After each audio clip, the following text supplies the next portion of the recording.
ஒவ்வொரு ஊர்லேயும் இருக்கும் இந்த கோயில். கைலாசநாதர் திருக்கோயில் வந்து ஒரு வளாகம் உள்ளார இருக்குது.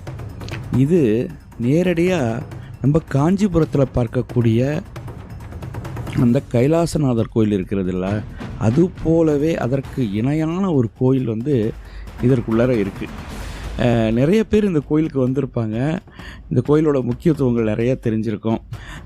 அதை தாண்டி சுமார் ஒரு 1000 முதல் 2000 வருடங்கள் பழமையான நம்முடைய கைலாசநாதர் ஆலயம் வந்து உள்ளார இருக்குது அப்படின்றத வந்து நம்ம தெரிஞ்சுக்கணும். இது நேரடியாக நம்ம வந்து இப்போ காஞ்சிபுரத்தில் இருக்கிற கைலாசநாதர் கோயிலுக்கு இணையான அது போன்றே ஒரு கோயில். இது அவ்வளவு அழகான கோயில், மிக மிக மிக பழமையான கோயில். இந்த கோயில்கள் வந்து ஒரு கோயில் இவ்வளவு ஆண்டுகள் பழமையாக இருக்குமா அப்படின்றத நம்ம வந்து உணரவே முடியாது. அவ்வளவு பழமையான ஒரு